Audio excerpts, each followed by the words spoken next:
La nuit de Guy de Maupassant. J'aime la nuit avec passion. Je l'aime comme on aime son pays ou sa maîtresse, d'un amour instinctif, profond, invincible. Je l'aime avec tous mes sens, avec mes yeux qui la voient, avec mon odorat qui la respire, avec mes oreilles qui en écoutent le silence, avec toute ma chair que les ténèbres caressent. Les alouettes chantent dans le soleil, dans l'air bleu, dans l'air chaud, dans l'air léger des matinées claires. Le hibou fuit dans la nuit, tache noire qui passe à travers l'espace noir, et réjoui, grisé par la noire immensité, il pousse son cri vibrant et sinistre. Le jour me fatigue et m'ennuie. Il est brutal et bruyant. Je me lève avec peine, je m'habille avec lassitude, je sors avec regret, et chaque pas, chaque mouvement, chaque geste, chaque parole, chaque pensée me fatigue comme si je soulevais un écrasant fardeau. Mais quand le soleil baisse, une joie confuse, une joie de tout mon corps m'envahit. Je m'éveille, je m'anime. À mesure que l'ombre grandit, je me sens tout autre, plus jeune, plus fort, plus alerte, plus heureux. Je la regarde s'épaissir, la grande ombre douce tombée du ciel. Elle noie la ville, comme une onde insaisissable et impénétrable.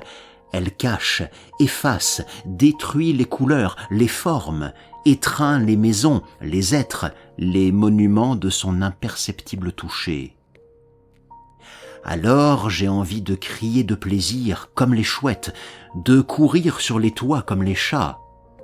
Et un impétueux, un invincible désir d'aimer s'allume dans mes veines. Je marche, tantôt dans les faubourgs assombris, tantôt dans les bois voisins de Paris, où j'entends rôder mes sœurs les bêtes et mes frères les braconniers. Ce qu'on aime avec violence finit toujours par vous tuer. Mais comment expliquer ce qui m'arrive ? Comment même faire comprendre que je puisse le raconter ? Je ne sais pas, je ne sais plus, je sais seulement que cela est. Voilà. Donc hier, était-ce hier ? Oui, sans doute, à moins que ce ne soit auparavant, un autre jour, un autre mois, une autre année, je ne sais pas. Ce doit être hier pourtant, puisque le jour ne s'est plus levé, puisque le soleil n'a pas reparu. Mais depuis quand la nuit dure-t-elle ? Depuis quand ? Qui le dira ? Qui le saura jamais ? Donc hier, je sortis comme je fais tous les soirs après mon dîner. Il faisait très beau, très doux, très chaud.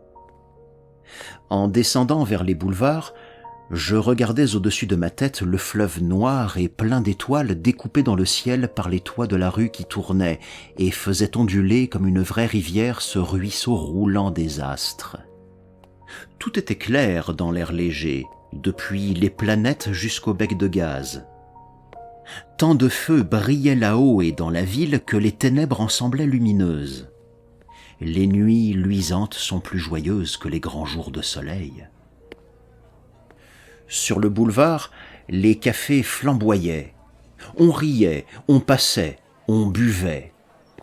J'entrais au théâtre quelques instants. Dans quel théâtre ? Je ne sais plus. Il y faisait si clair que cela m'attrista, et je ressortis le cœur un peu assombri par ce choc de lumière brutale sur les ors du balcon, par le scintillement factice du lustre énorme de cristal, par la mélancolie de cette clarté fausse et crue. Je gagnais les Champs-Élysées où les cafés-concerts semblaient des foyers d'incendie dans les feuillages. Les marronniers, frottés de lumière jaune, avaient l'air peint, un air d'arbres phosphorescents. Et les globes électriques, pareils à des lunes éclatantes et pâles, à des œufs de lune tombés du ciel, à des perles monstrueuses, vivantes, faisaient pâlir sous leur clarté nacrée, mystérieuse et royale, les filets de gaz, de vilains gaz sales, et les guirlandes de verres de couleur. Je m'arrêtais sous l'Arc de Triomphe pour regarder l'avenue, la longue et admirable avenue étoilée, allant vers Paris entre deux lignes de feu et les astres.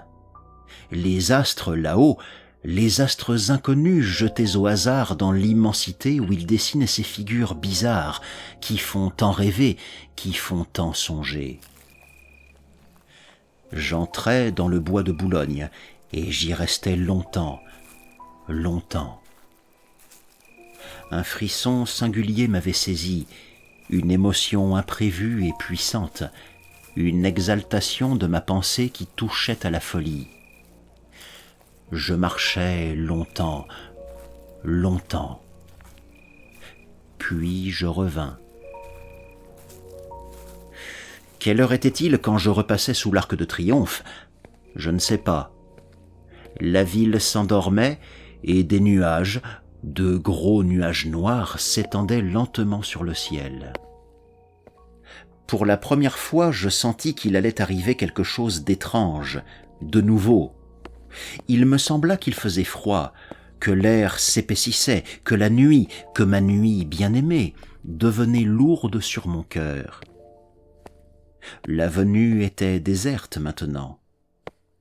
Seuls, 2 sergents de ville se promenaient auprès de la station des fiacres, et sur la chaussée, à peine éclairée par les becs de gaz qui paraissaient mourants, une file de voitures de légumes allait aux halles. Elles allaient lentement, chargées de carottes, de navets et de choux.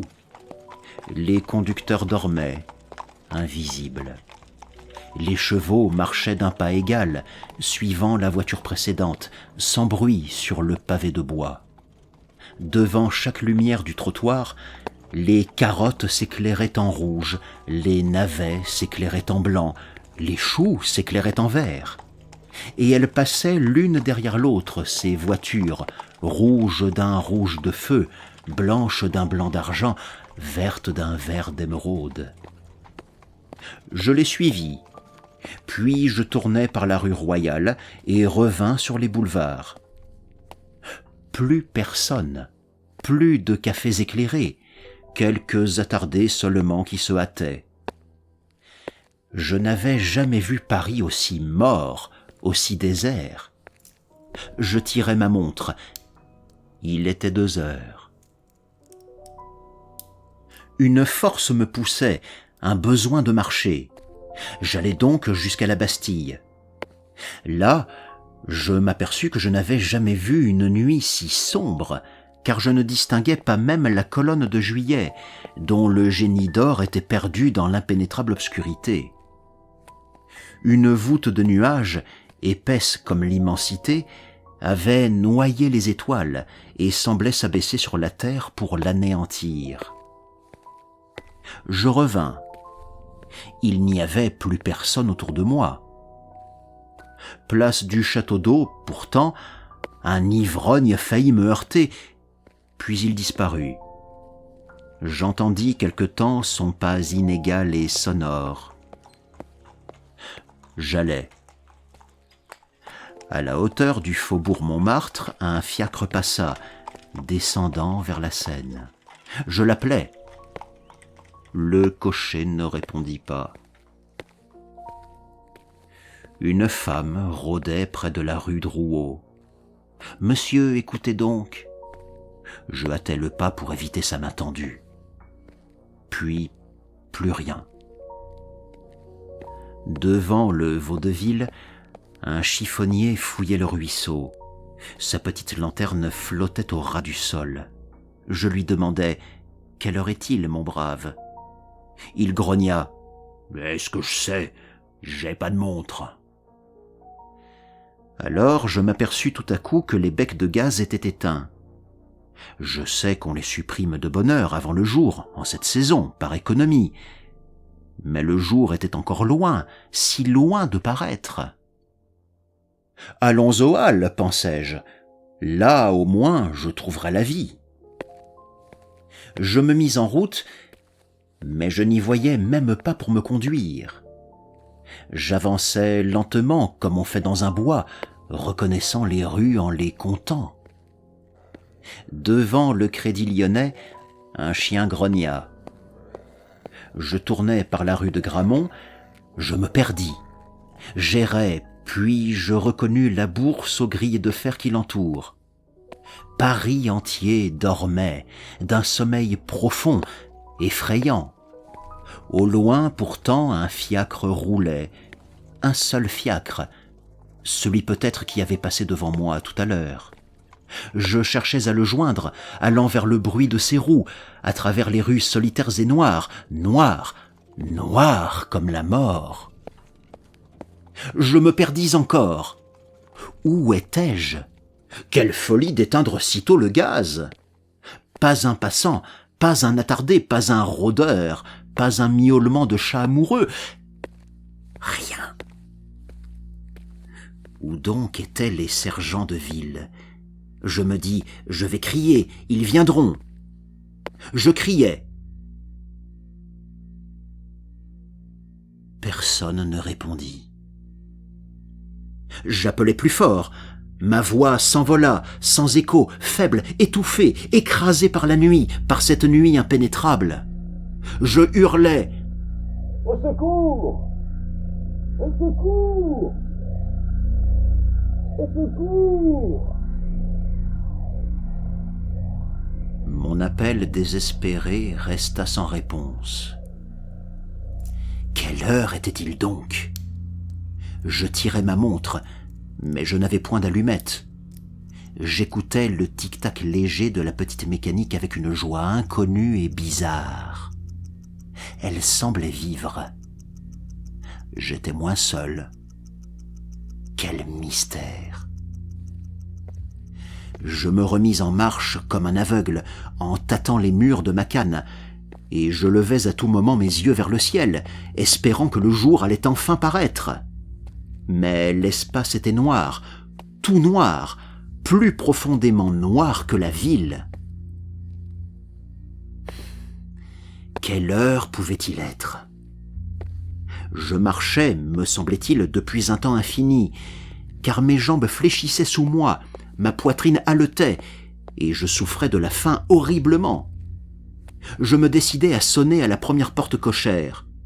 Je tirai le bouton de cuivre, et le timbre tinta dans la maison sonore. Il tinta étrangement, comme si ce bruit vibrant eût été seul dans cette maison. J'attendis. On ne répondit pas. On n'ouvrit point la porte. Je sonnai de nouveau. J'attendis encore. Rien. J'eus peur. Je courus à la demeure suivante, et 20 fois de suite, je fis résonner la sonnerie dans le couloir obscur où devait dormir le concierge. Mais il ne s'éveilla pas. Et j'allais plus loin, tirant de toutes mes forces les anneaux ou les boutons, heurtant de mes pieds, de ma canne et de mes mains les portes obstinément closes. Et tout à coup, je m'aperçus que j'arrivais aux halles. Les halles étaient désertes, sans un bruit, sans un mouvement, sans une voiture, sans un homme, sans une botte de légumes ou de fleurs. Elles étaient vides, immobiles, abandonnées, mortes. Une épouvante me saisit, horrible. Que se passait-il? Oh mon Dieu, que se passait-il? Je repartis, mais l'heure, qui me dirait l'heure? Aucune horloge ne sonnait dans les clochers ou dans les monuments. Je pensais, je vais ouvrir le verre de ma montre et tâter l'aiguille avec mes doigts. Je tirai ma montre. Elle ne battait plus. Elle était arrêtée. Plus rien, plus rien. Plus un frisson dans la ville, pas une lueur, pas un frôlement de son dans l'air, rien, plus rien, plus même le roulement lointain du fiacre, plus rien.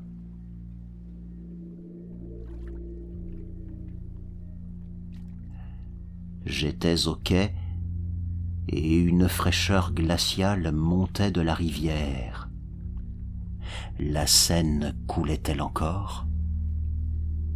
Je voulus savoir, je trouvai l'escalier, je descendis. Je n'entendais pas le courant bouillonner sous les arches du pont. Des marches encore, puis du sable, de la vase, puis de l'eau. J'y trempais mon bras. Elle coulait, froide, froide, froide, presque gelée, presque tarie, presque morte. Et je sentais bien que je n'aurais plus jamais la force de remonter et que j'allais mourir là, moi aussi, de faim, de fatigue et de froid.